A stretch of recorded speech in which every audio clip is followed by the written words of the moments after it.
நான் கிட்டத்தட்ட ஒரு 15,000 பேருக்கு ஜோதிடம் சொல்லி கொடுத்துருக்கேன். என்னைய விட ஆளுமை மிக்கவர்கள் இப்போ வந்திருக்காங்க. ஒருத்தருக்கு முதல் இரவு நடக்குமா இல்லையான்னு 8 மணி ஜோதிடத்தை சொல்ல முடியும். ராசி பலன் சொல்றதெல்லாம் கருத்து தானே, அது ஆமா. பலிக்குமா அப்படின்னா கட்டாயம் பலிதம் உண்டு. எப்படி சொல்றோம்னா தசாபுத்தி பலன்னு ஒன்று இருக்கு. அதுதான் அவங்க ஜனன காலத்தை நிர்ணயம் பண்றது. இதுல அஷ்டமங்கல பிரசன்னம், தேவமங்கல பிரசன்னம், அதே மாதிரி 108 வகையான ரேகைகளை எடுத்தாங்க. ஒரு ரேகைக்கு ஒரு கட்டு வீதம் 108 கட்டுக்கள் எழுதி வச்சிருக்காங்க சித்தர்கள். அப்ப இந்த 108 கட்டுக்குள்ள வரும்போது உலகத்துல நம்ம தமிழ்நாடு மொத்தத்துல எத்தனையோ ஜோதிட முறைகள் இருந்தாலும் நமக்கு பலன் தர்ற மாதிரி யார் சொல்றாங்களோ அவங்கள நாடி போறாங்க. திருமண பொருத்தம் பார்க்கும்போது இந்த பெண்ணுக்கு இவ்வளவுதான் காலகட்ட திருமணம் இருக்கு, அந்த காலகட்டத்தை தாண்டி நடக்கிறதுக்கு கோயில்ல திருமணம் பண்ணுங்க.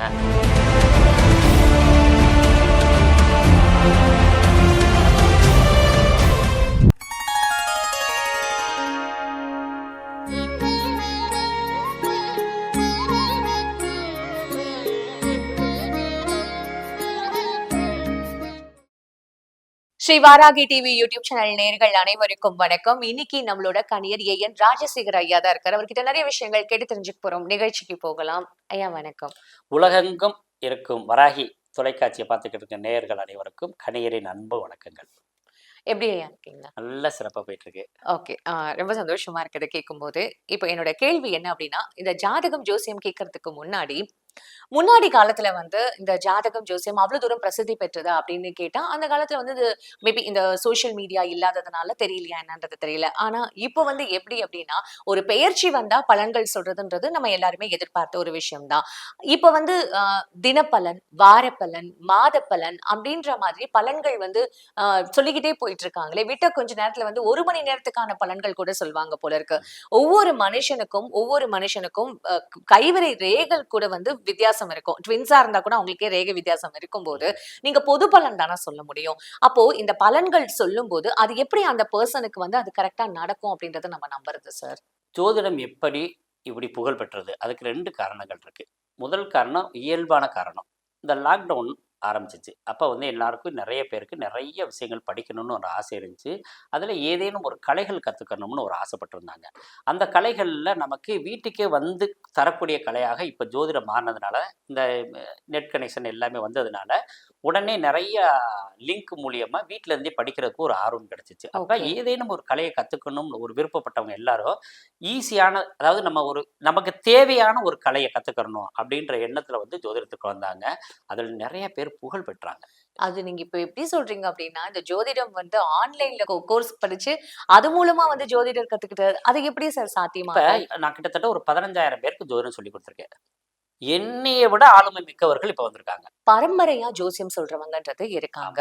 முகத்தை பார்த்து பிரசன்னம் சொல்றது, வெத்தலை ஜோசியம், அப்புறம் வந்து கைரேகை ஜோசியம் அப்படின்னு சொல்லிட்டு ஜாதகத்தை வச்சு ஜோசியம் அப்படின்றது நம்ம இத்தனை ஜோசியங்கள்ல இத்தனை வகைகள் நீங்க பார்க்கும்போது, ஆமா. இப்போ நீங்க வந்து சொல்ற ஒரு ஜோசியம் ஒருத்தருக்கு பலிக்கல அப்படின்னு இல்ல வச்சுக்கோங்க. முத இந்த விஷயத்தெல்லாம் முடிச்சிருவோம். ஆ, இப்ப பாத்தீங்கன்னா இதுக்கு அடுத்ததாக 2வது விஷயம் என்னன்னு கேட்டீங்கன்னா, ஒவ்வொரு 30 வருடங்களுக்கும் ஒரு 5 முறை ஜோதிட உலகம் பெரிய புகழ் பெறும். எந்த வருடம்? ஜோதிடர். ஆமா, ஜோதிட உலகம் எப்படின்னு கேட்டா, மகர ராசிலையோ கும்ப ராசிலையோ சனி எப்பெல்லாம் டிராவல் பண்றாரோ அப்ப வந்து உலகத்துல ஜோதிடம் வந்து பெரிய லெவல்ல பேசப்படும். பெரிய லெவல்ல அதிக பேர் படிக்கக்கூடிய வாய்ப்பு இருக்கு.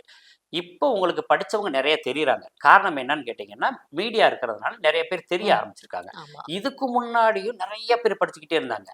நிறைய பேர் கற்றுக்கொண்டிருந்தாங்க. அவங்க வெளியில தெரியறதுக்கு வாய்ப்பு இல்லாம இருந்துச்சு. ஒரு சிலர் மட்டும்தான் டிவியில் அன்னைக்கு இருந்து வந்துகிட்டு இருக்கோம். 15 வருஷத்துக்கு முன்னாடி எல்லாம் நாங்கள் டிவியில் பேசுவோம். இப்ப ஒவ்வொருத்தருக்கும் ஒவ்வொரு வாய்ப்பு கிடைக்கும். ஏன்னா மொத்தமாவே ஒரு 5-6 டிவி தான் இருக்கும். அவங்க தான் பேச ஆமா. முடியும். அப்ப என்னாச்சு, இப்ப நிறைய டிவி சேனல்ஸ் கிடைக்குது. இப்ப இன்னொன்று யூடியூப் சேனல்ஸ் நிறைய வந்ததுனால என்னாச்சுன்னா நிறைய பாப்புலர் ஆயிடுச்சு. அதற்கு காரணம் ஜோதிடத்தின் மேல் அவங்க கொண்ட பற்றும் உண்மையும். ரைட்டு. இப்ப ஜோதிடம் வந்து இவ்வளவு பேர் பேசுறாங்களே, இந்த ஜோதிடம் வந்து எல்லாத்துக்கும் பொதுவான கருத்து தானே, ராசி பலன் சொல்றதெல்லாம் கருத்து தானே, அது ஆமா. பலிக்குமா அப்படின்னா கட்டாயம் பலிதம் உண்டு. எப்படி சொல்றோம்னா, தினசரி பலன் ஒண்ணு இருக்கு, மாத பலன் இருக்கு, வார பலன். வார பலன், வருட பலன், இதெல்லாம் இருக்கு. தினசரி பலன் வந்து அன்றன்றைய நட்சத்திரத்தினுடைய நிகழ்வு, ராசி, அதாவது சந்திரன் நகர்வை வச்சு சொல்வது. இப்ப 8வது ராசியில சந்திரன் போறான்னா அன்னைக்கு சந்திராசமோ, அன்னைக்கு கவனமா இருங்கன்னு சொல்றத தினப்பலன்.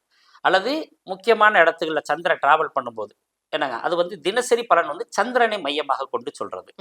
வாரப்பலன் ஒன்றும் இல்லை, மாத பலனைத்தான் நம்ம பிரித்து சொல்கிறோம். ம். சூரியன், புதன், சுக்கிரன் இவங்களோட சேர்த்து சந்திரனை வச்சு சொல்கிறது மாத பலன். வருட பலன் சொல்கிறது வந்து குருவை வச்சு சொல்கிறது, சனியை வச்சு சொல்கிறது, ராகு எதுகளை வச்சு சொல்கிறது. இந்த 4 பலனையும் ஒட்டுக்கா புத்தாண்டு பலன்கள் நம்ம சொல்லுவோம். ரைட்டுங்களா? இப்படி ஒரு பலன் இருக்கு. இந்த மாதிரி நம்ம தினசரி சொல்லும்போது இது கூட சேர்ந்து தசாபுத்தி பலன் ஒன்று இருக்கு. ம். அதுதான் அவங்க ஜனனகால இதை நிர்ணயம் பண்றது. எப்படின்னு கேட்டிங்கன்னா, இப்போ கோச்சார பலன்கள் கை கொடுக்கும் பட்சத்தில் தசாபுத்தியும் கை கொடுத்தா பெரிய வெற்றியாளனா மாறுவாங்க. ஓகே. இப்ப தசாபுத்தி பலன்கள் வீக்காக இருக்கும்போது கோச்சா பலன் நல்ல நிலைமையில இருந்தாலும் ஒரு சுமாரான வெற்றியை பெறுவார்கள். அதை நாங்க வந்து என்ன பண்ணுவோம்னா, ஒரு உற்சாகமும் ஒரு பூஸ்டும் அவங்களுக்கான முயற்சியை தூண்டுவதற்கான செயல்கள்லாம் நாங்க செய்யறோம். சார் ஏன்னு கேட்டீங்கன்னா, தோல்வி அடையக்கூடாது, ம். வெற்றி கிடைக்குதோ இல்லையோ தோல்வி சொல்லு. அடையக்கூடாதுன்றதுதான் இந்த நாங்க Motivate சொல்லக்கூடிய பண்றது. பலன்கள். சார் இந்த கோல்சார அடிப்படை அப்படின்னு நீங்க சொல்றதுன்றது வந்து இந்த கோள்கள் சார்ந்தது ஆமா. தானே? சார் இப்ப வந்து இந்த பெயர்ச்சி பலன்கள் அப்படின்னு நம்ம சொல்லும்போது நீங்க எனக்கு ஒரு டவுட் வருது சார். இப்போ இந்த சனி பெயர்ச்சி பலன்கள் இத்தனை வருஷம் இல்லாம இந்த வாட்டி சனி பெயர்ச்சி, ராகு கேது பெயர்ச்சி, குரு பெயர்ச்சி 3 பெயர்ச்சியுமே வந்து ஒரே காலகட்டத்துல வருதுன்னு சொல்றாங்களே, அது உண்மையா சார்? ஆமா. இதுக்கு முன்னாடி இன்னொரு கேள்விக்கு ஆன்சர் பண்ணிட்டு வரலாம். சொல்லுங்க. இப்ப நம்ம ஜாதகம் பிறப்பு தேதி, மாதம், வருடம், நேரத்தை வச்சு சொல்றதுக்கு பேரு நாடல் அஸ்ட்ராலஜி. அதாவது ராசி கட்டத்தையும் நவாம்சத்தை கொண்டு வச்சு சொல்றது பேரு ஜாதகம் பார்க்கறது. ம். பிறப்பின் அடிப்படையில் பார்ப்பது. இப்ப ஜாதகம் நிறைய பேருக்கு தெரியாது. ம். அப்ப அவங்களுக்கு என்ன பண்ணுவோம்னா, பிரசன்ன அடிப்படையில் பார்ப்போம். அதுல 2 வகையான பிரசன்னம் இருக்கு. என்னென்ன பிரசன்னம்? தாம்பூல பிரசன்னம்னு ஒன்று இருக்கு. இந்த தாம்பூல பிரசன்னம் எப்படின்னா, வெற்றிலைகளை மட்டும் வாங்கிட்டு வர சொல்லி, வெற்றிலை, பாக்கு, பூ, பழம் இப்படி வாங்கிட்டு சொல்லி தாம்பூல தட்சணையோட பார்க்கறதுக்கு பேரு தாம்பூல பிரசன்னம் பேரு. 12 வெற்றிலைகளை மட்டும் கணக்கிட்டு அவங்க அனைத்து விதமான கேள்விகளையும் சொல்ல முடியும். அதுல அவங்க உடம்புல இருக்க சின்ன சின்ன காயம், புள்ளி, மச்சம், எங்க எலும்பு சார்ந்த பிரச்சனை, தலை சார்ந்த விஷயம் அனைத்தையுமே சொல்ல முடியும். சரி, கைரேகை வச்சு தான் இருங்க இருங்க நான் ஒவ்வொன்றா வரேன். ஓகே. இதுல அவங்களுடைய குலதெய்வத்தை முதற்கொண்டு கண்டுபிடிக்க முடியும். இப்ப வெற்றிலை பிரசன்னம்ன்றது எல்லா வகையிலுமே சொல்லக்கூடியது. இதற்கு அடுத்து சோழி பிரசன்னம்னு இருக்கு. இதுல அஷ்டமங்கல பிரசன்னம், தேவமங்கல பிரசன்னம், அதே மாதிரி சோழி பிரசன்னம் 3 வகையான பிரசன்னங்கள் இருக்கு. அப்படின்னா என்னன்னு கேட்டீங்கன்னா, தனி மனிதனுக்கு பார்க்கறது சோழி பிரசன்னம். ஒரு குடும்பம், ஒரு வர்க்கத்தை சார்ந்தவங்களுக்கு எல்லாருக்கும் பார்க்கறது அஷ்டமங்கல பிரசன்னம். ஒரு தெய்வத்துக்கே பார்க்கறது தேவமங்கலம். தெய்வத்துக்கே பார்க்க முடியுமா சார்? உறுதியாக பார்க்கணும். 100% பார்க்க முடியும். ஏன்னு கேட்டீங்கன்னா, குலதெய்வ பிரசன்னம்லாம் நாங்க பார்த்துக்கிட்டு இருக்கோம். கோயிலுக்கு பிரசன்னம் பார்த்துக்கிட்டு இருக்கோம். இந்த வகையான பிரசன்னம். இது ஒரு ஷெட்யூல். ரைட்டுங்களா? அதுக்கு அடுத்து கைரேகை சொன்னீங்க இல்லையா? இதுல வந்து 2 வகையான விஷயங்கள் இருக்கு. அதுல நிறைய பிரிவுகள் இருக்கு. கை ரேகையை கொடுத்து பார்க்கறதுக்கு பேரு அப்சியா நாடின்னு பேரு. ம். உட்கார்ந்த உடனே எதையுமே கொடுக்காம பார்க்கறதுக்கு ஜீவநாடின்னு பேரு. நீங்க போய் உட்கார்ந்தோம்னா நமக்கு இந்த ஓலைச்சுவடிகளை பொன் எழுத்துக்கள் மாதிரி வரும். அதாவது சைரன் நம்ம எழுத்து எப்படி வந்து வந்து மறையுது இல்லையா? அது மாதிரி உண்டு இப்ப. இது இருக்கா வந்து சார்? இப்ப நம்ம இது இன்னமும் ஒரு சிலர்கிட்ட இருக்குது. இன்னமும் ஒரு சிலர் இருக்கு. அதுக்கு அந்த பேரு ஓலைச்சுவடி. ஜீவநாடி. அப்படின்னா ஜீவன் உயிரோட்டமான எழுத்துக்கள் வந்து மறையும். இதுக்கு பேரு ஜீவநாடி. அப்சியா நாடி அப்படின்றதுக்கு நம்ம 2வது விடுறோம். அப்சியா நாடினா நம்ம சொன்னீங்க இல்லையா? 2 குழந்தை பிறக்குது. ஆனா ஒரு குழந்தையோட கைரேகை ஒரு மாதிரி இருக்கும், இன்னொரு குழந்தையோட கைரேகை ஒரு மாதிரி இருக்குன்னு சொன்னீங்கல்ல. இதை வந்து நமக்கு இன்னைக்கு உலகத்துல எத்தனை கோடி பேர் பிறந்தாலும் ரேகைகள் மாறும். ஆனா நம்ம சித்தர்கள் என்ன பண்ணாங்க தெரியுமா? 108 பிரிவா பிரிச்சுட்டாங்க. இந்த ரேகை. ரேகை நீ யார் கொண்டு போய் கொடுத்தாலும் நமக்கு வந்து 108 வகையான ரேகையை மட்டும் பிரிச்சு வச்சிருக்காங்க. அது சரி. நமக்கு இந்த நாடி ஜோதிடம் படிச்சவங்களுக்கு தெரியும். கைரேகை ஜோதிடம் படிச்சவங்களுக்கு 12 விதமான ரேகையை எடுக்க தெரியும். ம். இந்த ரேகையில நமக்கு இப்ப நம்ம உட்காந்துருக்க முடியாது, இத்தனை பேத்துல 12 லக்னத்தை எடுக்க முடியும் ரேகையில. ஓகே. அப்ப 12 ரேகை எடுக்கிற முடியறவ அதே மாதிரி 108 வகையான ரேகைகளை எடுத்தாங்க. ஒரு ரேகைக்கு ஒரு கட்டு வீதம் 108 கட்டுக்கள் எழுதி வச்சிருக்காங்க சித்தர்கள். அப்ப இந்த 108 கட்டுக்குள்ள வரும்போது உலகத்துல நம்ம தமிழ்நாடு, இந்தியா, உலகம் யாரு வந்தாலும் அவங்க ரேகையை கொடுக்கும்போது இந்த ரேகைக்காரனோட பேர் எழுத்துக்கள்லாம் அழகா வரும். தமிழ் எழுத்துக்கள்லையும் பேர் இருக்கு, மலையாளத்திலையும் பேர் இருக்கு, கன்னடாவிலையும் பேர் வரும், இங்கிலீஷ்லேயும் பேர் வரும், வேறு வேறு லாங்குவேஜ்லேயும் பேர் வரும், இந்துலேயும் பேர் வரும், கிறிஸ்டின்லேயும் பேர் வரும், முஸ்லீம்லேயும் பேர் வரும். இது எல்லாமே அந்த ரேகா கட்டுக்குள்ள இருக்கும். இப்போ பிரமிக்க வைக்கிற மாதிரி இருக்கு சார் இந்த ஆமா. விஷயங்கள்லாம் கேட்கும்போது. சார் இப்போ இந்த ஜோசியம் அப்படின்றது வந்து பரம்பரையா ஜோசியம் சொல்றவங்கன்னு இருப்பாங்க. இப்போ திடீர்னு கத்துட்டு வரவங்க அந்த ஜோசியம் அவங்களுக்கு எந்த அளவுக்கு சார் அந்த நாலேஜ் இருக்கும்? இதை தொடர்ந்து முடிக்கிறதுக்கு முன்னாடி இந்த விஷயத்தை முடிச்சிருவோம். அப்போ ஜோதிடத்தில் நிறைய வகைகள் இருக்கு. இது போக இந்த பிரசன்ன முறை வந்து நம்ம தமிழ்நாட்டில் ஒரு முறை, தாம்பூல பிரசன்னம், அது போக பிரசன்ன முறைகள் நிறைய இருக்குது. இதில் 108 வகையான பிரசன்ன முறைகள் இருக்குது. இதில் அஷ்டமங்கலம் பெரிய பிரசன்னம், தேவமங்கலம் குலதெய்வத்துக்காக பார்க்குறது, இது போக ஆறு சீட்டு முறைன்னு பிரசன்னம் இருக்குது நம்ம ஆங்கிலத்தில். என்னங்க டாரட் முறையாக பார்க்குறது, அந்த முறையும் இருக்குது. இப்படி ஒவ்வொரு நாடுகள்லையும் ஒவ்வொரு விதமான பிரசன்ன முறைகள் இருக்குது. டாரட் ரீடிங்ன்றது வந்து பிரசன்னம் தான். ஜாமக்கோல் பிரசன்னம்னு ஒன்று இருக்குது. இப்படி நிறைய முறைகள் இருக்குது. மொத்தத்தில் எத்தனையோ ஜோதிட முறைகள் இருந்தாலும் நமக்கு பலன் தர்ற மாதிரி யார் சொல்கிறாங்களோ அவங்கள நாடி போகிறாங்க. அந்த நாடி போகும்போது ரைட்டுங்களா, அவங்களுக்கு ஒரு சில விஷயங்கள், நல்ல ஜோதிடர் கெட்ட ஜோதிடர் அப்படிலாம் கிடையவே கிடையாது.